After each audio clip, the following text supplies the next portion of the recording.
Hello friends, आप लोगों का स्वागत है मेरे चैनल माय एजुकेशन मेंटोर पे।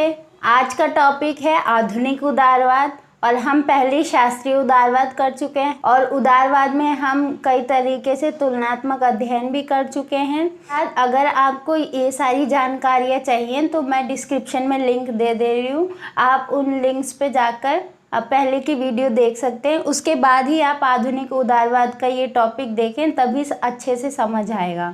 ठीक है, तो हम लोग शुरू करते हैं कि आधुनिक उदारवाद के कौन कौन से विचारक रहे हैं। तो आधुनिक उदारवाद में सबसे पहले विचारक रहे जॉन स्टुअर्ट मिल। ठीक है, जॉन स्टुअर्ट मिल उन्होंने सबसे पहले ये माना कि राज्य के कार्य के लिए और राज्य की सकारात्मक कार्यवाही के लिए अर्थव्यवस्था में राज्य का हस्तक्षेप होना आवश्यक है। ठीक है, और उन्होंने कई सारी पुस्तकें लिखी, जिसमें से मैंने यहाँ लिख दिया है। इसमें से ऑन लिबर्टी जो पुस्तक है 1859 में जो आती है वो बहुत महत्वपूर्ण रही, जिसमें उन्होंने व्यक्ति की स्वतंत्रता की बात कही। दूसरा, उनका यूटिलिटेरियनिज्म का जो पुस्तक है उपयोगितावाद, वो 1861 में आती है और इसमें भी वो बेंथम के जो उपयोगितावाद का सिद्धांत है उसमें बहुत महत्वपूर्ण संशोधन करते हैं। ठीक है, उसके बाद उन्होंने प्रिंसिपल ऑफ पॉलिटिकल इकोनॉमी लिखी 1848 में। अपनी इस वाली पुस्तक में उन्होंने राज्य के कल्याणकारी स्वरूप की बात करी थी। तो फ्रेंड्स, ये है जॉन स्टुअर्ट मिल की इम्पॉर्टेंट बुक्स, आप लोग इसे नोट कर लीजिए, एग्जाम्स में इसको जरूर डालिए, अच्छा इंप्रेशन पड़ता है। जैसा कि हमने शास्त्रीय उदारवाद पढ़ा था, तो शास्त्रीय उदारवाद में जो मुख्य विचारधारा थी ये थी कि जो शास्त्रीय उदारवाद है वो नकारात्मक राज्य की बात करता है, यानी अर्थव्यवस्था में या व्यक्ति की स्वतंत्रता में राज्य को पूरी तरीके से दूर रहना चाहिए, कोई भी हस्तक्षेप नहीं करना चाहिए। लेकिन जब आधुनिक उदारवाद आता है उसमें विचारक मानते हैं कि अगर राज्य का हमें बहुमुखी विकास, यानी हमें गरीब, निर्धन, किसान और महिलाओं, इन सब का ही विकास करना है, यानी बहुमुखी विकास करना है, तो राज्य का हस्तक्षेप ज़रूरी है। यानी अर्थव्यवस्था में राज्य को नेसेसरी, आवश्यक हस्तक्षेप करना चाहिए, ताकि राज्य पे हो रहे या फिर समाज में हो रहे कुप्रभाव को दूर किया जा सके। इस तरह जो नकारात्मक उदारवाद होता है वो सकारात्मक उदारवाद में परिवर्तित होना शुरू हो जाता है। जॉन स्टुअर्ट मिल ने व्यक्ति के स्वतंत्रता की बात करी, वो पहले व्यक्ति थे जिन्होंने महिलाओं के स्वतंत्रता की बात करी। उसके बाद उन्होंने कई तरह की स्वतंत्रता की तो बात की, लेकिन उन्होंने 3 ऐसी स्वतंत्रताओं की बात की जो सबसे महत्वपूर्ण है। पहली, अभिव्यक्ति की स्वतंत्रता, यानी प्रत्येक व्यक्ति को अपने विचार अभिव्यक्त करने की स्वतंत्रता होनी चाहिए और सभी के विचारों को समान मूल्य या समान रूप से महत्व दिया जाना चाहिए, क्योंकि एक महत्वपूर्ण या सत्य पर पहुंचने के लिए सभी के विचारों को सुनना और उस पर बहस करके एक निर्णय तक पहुंचने की जो प्रक्रिया है वही सत्य की खोज कर सकती है। दूसरा, कार्य करने की स्वतंत्रता, व्यक्ति को कार्य करने की स्वतंत्रता मिलनी चाहिए ताकि वो अपनी अभिरुचियों, उसके अंदर जो टैलेंट है उसका विकास कर सके, और जब व्यक्ति अपनी अभिरुचियों का विकास करके वो काम करेगा तो वो व्यक्ति के विकास में सहायक होगा। तीसरा, संगठन बनाने की स्वतंत्रता होनी चाहिए, यानी किसी भी व्यक्ति को अपना संगठन बनाकर अपना विकास करने की स्वतंत्रता मिलनी चाहिए। तीसरा, वो आर्थिक क्षेत्र में हस्तक्षेप को स्वीकार करते हैं। वो कहते हैं कि अगर हमें समाज के विभिन्न वर्गों का विकास करना है तो हमें आर्थिक क्षेत्र में हस्तक्षेप स्वीकार करना पड़ेगा, और वो कर लगाने के पक्ष में है। वो कहते हैं कि अधिक संपत्ति कमाने वाले पर कर लगाना चाहिए, क्योंकि जो संपत्ति कमा रहा है संपत्तिशाली वर्ग, उसने जो कमाया है उसके धन का जो एक हिस्सा है उसमें श्रमिक वर्ग या कामगार वर्ग का भी एक महत्वपूर्ण भूमिका रही है। इसलिए पूंजीपति वर्ग का ये कर्तव्य बनता है कि वो उस वर्ग के लिए भी कुछ करे, तो उसके लिए संपत्तिशाली वर्ग को कर देना चाहिए। ठीक है, उसके बाद जॉन स्टुअर्ट मिल उपयोगितावाद में संशोधन करते हैं। फ्रेंड्स, जॉन स्टुअर्ट मिल उपयोगितावाद में संशोधन करते हैं। ठीक है, वो जेरेमी बेंथम के सिद्धांत अधिकतम लोगों का अधिकतम सुख में वो कहते हैं कि सुखों में परिणात्मक अंतर के साथ साथ गुणात्मक परिवर्तन भी पाए जाते हैं।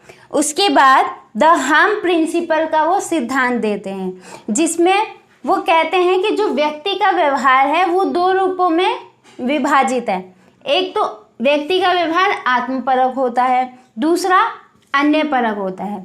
आत्मपरक व्यवहार वो होते हैं जिसमें व्यक्ति की क्रिया से सिर्फ उसके ऊपर इम्पैक्ट पड़ता है।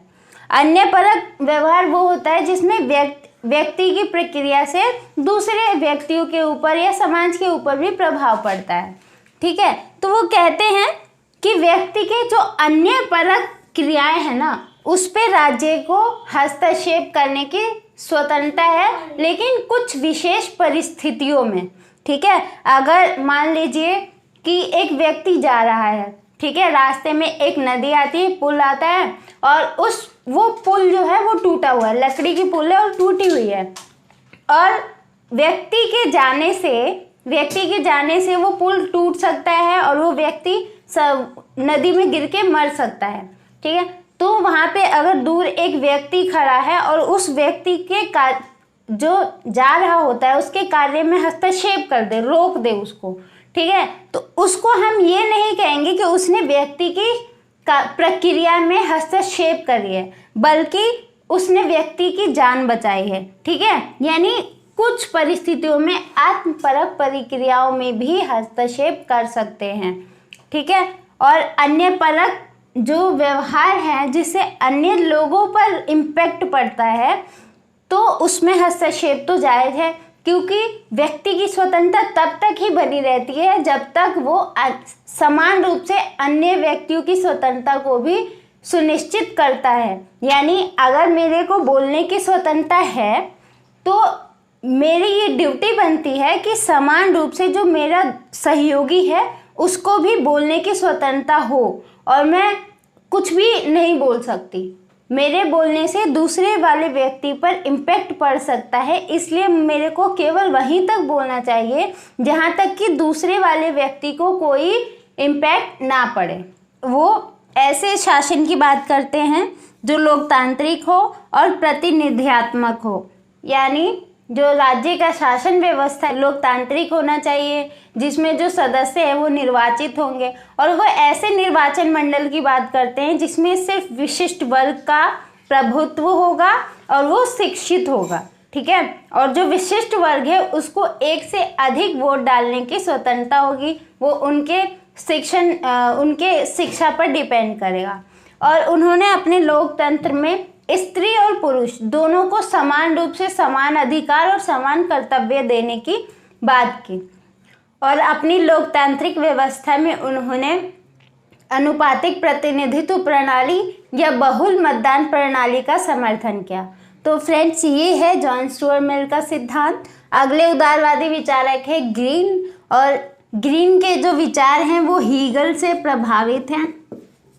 ठीक है, और उन्होंने भी राज्य के कल्याणकारी स्वरूप की बात करी, जैसे कि हमने पहले ही बात कर ली जे.एस. मिल के साथ कि कैसे कल्याणकारी राज्य के सिद्धांत का वो समर्थन कर रहे हैं और राज्य को किस तरीके से अर्थव्यवस्था में हस्तक्षेप करने की थोड़ा सा स्वतंत्रता देते हैं, जिससे राज्य सकारात्मक रूप में परिवर्तित होता है। उसके बाद वो कहते हैं कि जो राज्य का कार्य है वो अधिकारों को सुरक्षित करना है। जैसे कि हम पहले के वीडियोस में हमने बात की है कि जो उदारवाद है वो प्राकृतिक अधिकारों की बात करता है। जॉन लॉक का जो सिद्धांत है, जॉन लॉक जीवन, संपत्ति और स्वतंत्रता, ये 3 प्रकार के प्राकृतिक अधिकार बताते हैं, जीवन, संपत्ति और स्वतंत्रता। तो ग्रीन यही कहते हैं कि जो राज्य का काम है इन तीनों अधिकारों की स्वतंत्रता करना है। जो राज्य है वो अधिकारों का सृजन नहीं करता है, वो अधिकारों की रक्षा करता है। लेकिन ये ध्यान देने वाली बात है कि टी.एच. ग्रीन संपत्ति के अधिकारों का समर्थन नहीं करते हैं। ठीक है, वो भी पूंजीपति वर्ग पर कर लगाने का जो विषय है, कर लगाना चाहिए, या नहीं लगाना चाहिए, तो वो कर लगाने के पक्ष में हैं कि व्यक्ति जो संपत्ति है उस पर कर लगाया जाना चाहिए। दूसरा वो कहते हैं कि जो राज्य का मुख्य काम है वो व्यक्ति के विकास के मार्ग में आने वाली बाधाओं को दूर करना है। यानी जो व्यक्ति कार्य करता है उसके विकास के मार्ग में जो भी बाधाएं आ रही हैं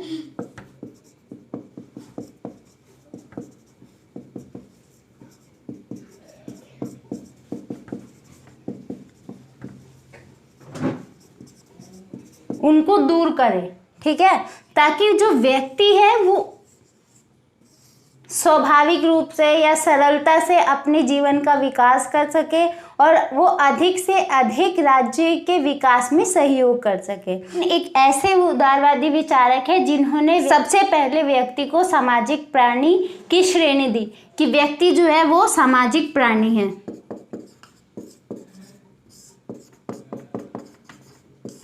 दूसरा वो कहते हैं कि समाज में गरीबी इसलिए है क्योंकि समाज में गरीबी इसलिए है क्योंकि समाज के सभी लोगों को समान रूप से अपॉर्चुनिटी नहीं मिली विकास करने के लिए, यानी समान अवसर नहीं मिले,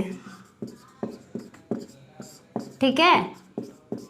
उसके बाद जो जेएस मिल हैं वो भी कहते हैं कि समाज में सभी व्यक्तियों की जो हैसियत है वो समान रूप से नहीं होती है, इसलिए राज्य को गरीबी खत्म करने के लिए या बीमारी खत्म करने के लिए या फिर विभिन्न सामाजिक समस्याओं को जड़ से खत्म करने के लिए समाज के सारे समूहों पर ध्यान देना पड़ेगा। सारे समूहों का विकास कैसे हो ये राज्य को सोचना पड़ेगा और राज्य को इसके लिए कल्याणकारी स्वरूप को अपनाना पड़ेगा। और राज्य को अगर अच्छे से कार्य करना है और उदारवाद को बचाना है तो हमें राज्य के कल्याणकारी स्वरूप के विकास पर भी ध्यान देना चाहिए। जो हॉब्स हाउस हैं वो उदारवाद, आधुनिक उदारवाद के अगले विचारक हैं। इन्होंने बताया कि जो राज्य है वो साध्य नहीं है, वो साधन है, यानी व्यक्तिगत हित प्राप्त करने का राज्य साधन है और व्यक्तिगत हितों को मिलाकर ही सर्वहित बनता है, ठीक है।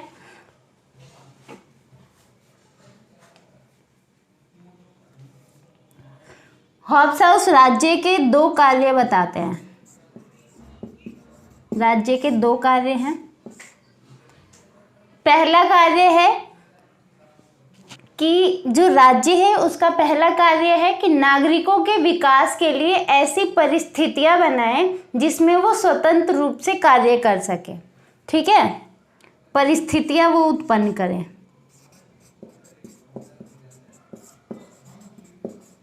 दूसरा वो कहते हैं कि राज्य को ऐसे कानून और नियम बनाने चाहिए जो व्यक्ति की स्वतंत्रता को बढ़ाए और व्यक्ति की स्वतंत्रता को सुरक्षित करे, उसे संकुचित ना करे।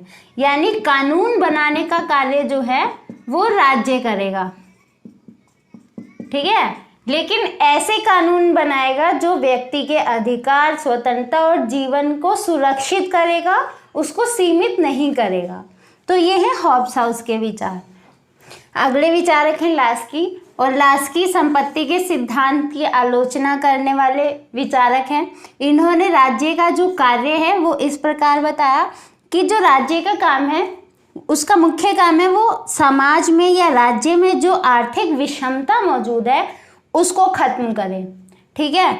और दूसरा वो कहते हैं कि ठीक है व्यक्ति संपत्ति कमा रहा है, ठीक है, उसके बाद संपत्ति एकत्रित हो रही है वो भी ठीक है, लेकिन एक पूंजीपति जितनी संपत्ति कमा रहा है उस पर राज्य को भारी से भारी कर लगाना चाहिए और उस कर को राज्य के कल्याण और गरीबों के विकास में प्रयोग करना चाहिए, ठीक है।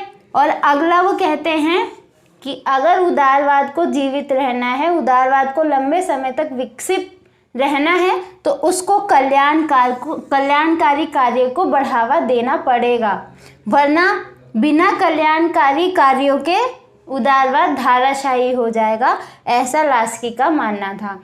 उसके बाद जो अगले विचारक हैं वो थे मैकाइवर। मैकाइवर भी आधुनिक उदारवाद के एक महत्वपूर्ण विचारक हैं। 1945 तक आते आते आधुनिक उदारवाद भी बहस की मुख्य धारा में विकसित हो चुका होता है। तो इस वक्त जो पूरी यूरोप है, यूरोप की अर्थव्यवस्था जो है खतरे में होती है। आर्थिक मंदी का यूरोप सामना कर चुका होता है और राज्य में भी कई तरह के मांग आंदोलन इस तरीके से चल रहे होते हैं।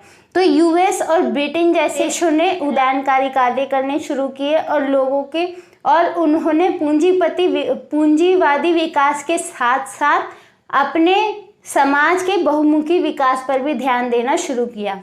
तो ये थी आज हमारी आधुनिक उदारवाद पर क्लास। फ्रेंड्स, अगर आपने मेरी पुरानी वीडियोस देखे होंगे तो आपको उदारवाद का शास्त्रीय उदारवाद और आधुनिक उदारवाद और उदारवाद की जड़ें हैं वो बहुत अच्छे से क्लियर हो गई होंगी। चलिए हम अपनी क्लास को और इंटरेस्टिंग बनाने के लिए मैं आपसे क्वेश्चन पूछती हूँ। चलिए आप कमेंट करके ये बताइए कि उदारवाद का जनक किसे माना जाता है। फ्रेंड्स, इस क्वेश्चन के जवाब मैं आपको अगली वीडियो में दूंगी।